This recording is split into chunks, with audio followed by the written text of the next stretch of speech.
On dit souvent que les légendes naissent sous les projecteurs. Ce n'est pas le cas d'Elizabeth Cotten. Son histoire, elle, commence loin des scènes, loin des micros, dans un silence presque total. Une femme afro-américaine née en 1893, dans un sud encore marqué par la ségrégation, sans argent, sans formation musicale, sans opportunité. Rien ne l'a prédestinée à devenir l'une des figures les plus influentes du folk américain. Et pourtant, son nom finira par traverser les générations. Non pas à cause d'une carrière jeune et fulgurante, mais grâce à un talent dormant, discret, qui aura attendu plus de 50 ans avant d'être entendu. Elizabeth Cotten n'est pas seulement une musicienne. Elle est la preuve qu'un destin peut mûrir dans l'ombre et éclore quand plus personne ne s'y attend. Elizabeth Cotten naît le 5 janvier 1893 à Chapel Hill, en Caroline du Nord. Elle grandit dans une famille afro-américaine modeste au cœur du sud rural. À cette époque, la ségrégation structure chaque aspect de la vie, l'école, le travail, la rue. Même les rêves ont parfois des frontières. Pourtant, l'un des siens va se frayer un chemin. Dès ses plus jeunes années, Elizabeth est fascinée par les instruments qu'elle voit passer entre les mains d'autres enfants ou de musiciens locaux. Mais dans son foyer, on n'a pas les moyens pour s'offrir une guitare. Alors, elle écoute, elle observe, elle mémorise. Le son entre dans sa vie bien avant l'instrument. À 11 ans, décidée et déjà incroyablement mûre, elle commence à travailler comme domestique. Son objectif n'est pas d'aider sa famille, même si cela compte. Son objectif est simple, presque naïf, s'acheter une guitare. Quand elle finit par en trouver une d'occasion, trop grande pour elle, trop usée pour d'autres, elle découvre un problème. Elizabeth est gauchère, mais la guitare, elle, est faite pour droitier. Sans manuel, sans professeur, sans explication, elle fait ce que personne ne ferait. Elle retourne l'instrument. Cette décision, qui semble improvisée, va créer l'un des styles les plus reconnaissables du folk américain. Sans le savoir, la petite fille noire de Chapel Hill vient d'inventer ce que l'on appellera plus tard le cotton picking. À l'adolescence, Elizabeth Cotten joue de plus en plus. Son style, formé sans règles ni modèle, devient une seconde nature. Des basses régulières jouées avec le pouce, des mélodies claires jouées avec les doigts, mais le tout inversé, comme si la guitare avait été conçue pour elle seule. Autour de ses 12 ou 13 ans, un autre élément l'inspire profondément. Le passage du train qui traverse Chapel Hill. Jour et nuit, les rails font partie du paysage sonore de sa vie. Le grondement régulier, les vibrations, la cadence quasi hypnotique. Tout cela entre dans ses doigts. C'est ainsi qu'elle compose presque spontanément Freight Train. Une mélodie simple en apparence, mais incroyablement fluide. Un morceau qui imite le roulement du train, sa progression calme mais déterminée. Pour Elizabeth, ce n'est pas une œuvre. C'est juste une musique qui lui vient, comme une respiration naturelle. Personne autour d'elle ne se doute que cette petite chanson deviendra un standard international du folk. À cette époque, personne ne s'intéresse au talent d'une jeune fille noire du sud rural. La musique reste un plaisir intime, une échappatoire personnelle. Mais Freight Train existe. Il attend, silencieux, comme une promesse faite à l'avenir. Arrivée à l'âge adulte, Elizabeth Cotten entre dans une phase où la musique doit céder la place aux responsabilités. Elle se marie très jeune, autour de 15 ans, et devient rapidement mère. Sa vie bascule alors vers un quotidien fait de travail, de tâches domestiques et d'obligations qui la laissent peu de temps pour elle-même. Dans le sud du début du XXe siècle, être une femme afro-américaine signifie avant tout survivre. Elizabeth travaille dur, ménage, lessive, service, petits emplois. La guitare, elle, reste quelque part dans la maison, probablement rangée dans un coin, parfois même oubliée pendant des années. Elle joue encore un peu, par moments, presque en secret, mais rien qui laisse imaginer un avenir musical. Pendant près de 40 ans, sa créativité reste en veille. Son talent reste intact, mais personne n'est là pour l'écouter. Et elle, sans s'en rendre compte, s'éloigne d'un don exceptionnel qui aurait pu disparaître à jamais. Cette longue parenthèse est l'un des aspects les plus frappants de son histoire. Elizabeth Cotten, la future légende du folk, traverse la majeure partie de sa vie d'adulte dans l'anonymat le plus complet. Rien, absolument rien, ne laisse penser que sa destinée va changer. Et pourtant, sans le savoir, elle se dirige doucement vers la rencontre qui bouleversera tout. Après des décennies passées à travailler pour faire vivre sa famille, Elizabeth Cotten entre dans les années 1950 sans imaginer que son destin va basculer. Elle a plus de 50 ans lorsqu'elle trouve un emploi comme gouvernante à Washington, D.C. Un travail modeste, mais stable. Elle ne connaît pas les habitants de la maison. Et surtout, pas leur importance dans le monde de la musique. Cette maison appartient à la famille Seeger. Charles Seeger, musicologue respecté. Ruth Crawford Seeger, compositrice influente, et leur fils, Pete Seeger, qui deviendra bientôt l'un des piliers du folk américain. Un jour, alors qu'elle s'occupe d'un des enfants, elle aperçoit une guitare posée dans un coin du salon. Elle n'en a pas joué sérieusement depuis des décennies, mais par réflexe, presque par tendresse, elle la prend. Et elle joue. Le son remplit la pièce, précis, doux, fluide, totalement unique. Les Seeger arrêtent tout. Ce qu'ils entendent n'a rien d'ordinaire. Le picking inversé, le rythme impeccable, la musicalité naturelle, tout en elle témoigne d'un talent rare, brut, intact malgré les années. Ils lui posent des questions. Ils lui demandent si elle écrit ses propres morceaux.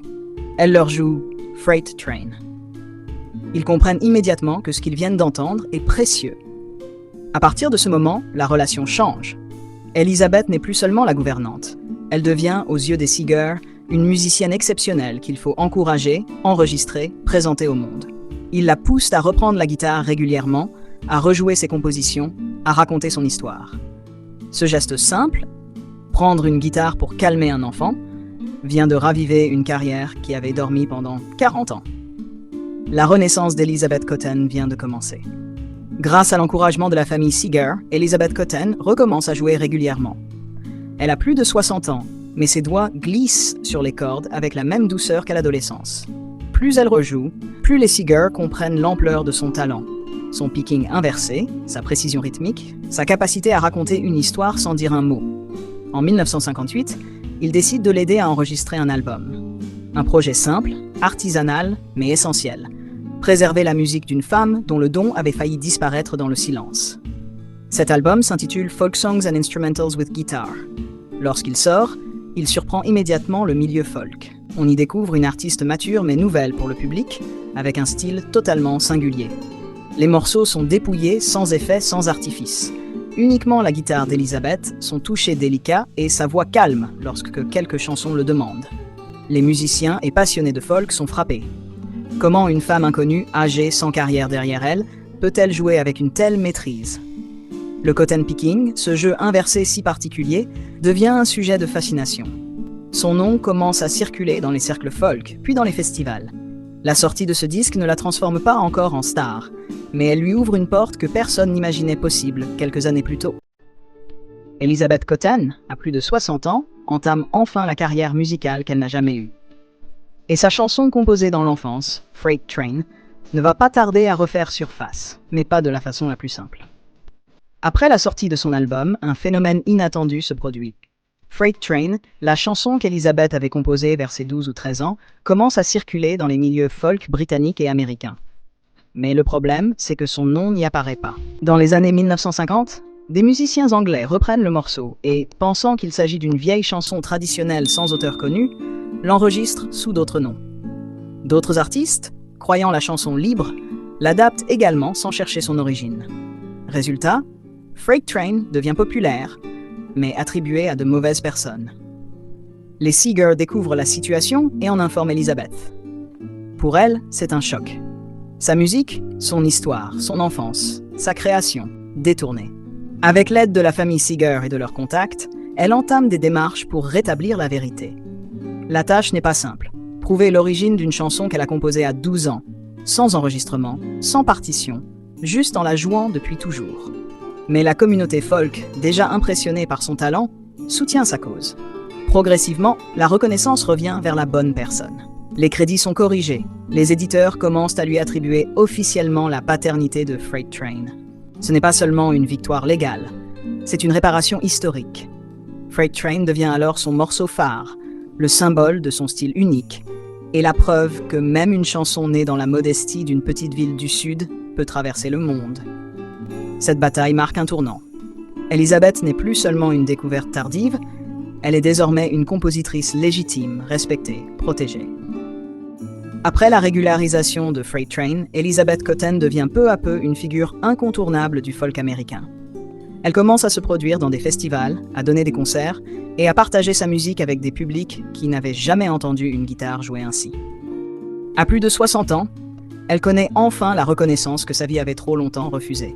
Son style unique attire l'attention de nombreux artistes de la scène folk et blues.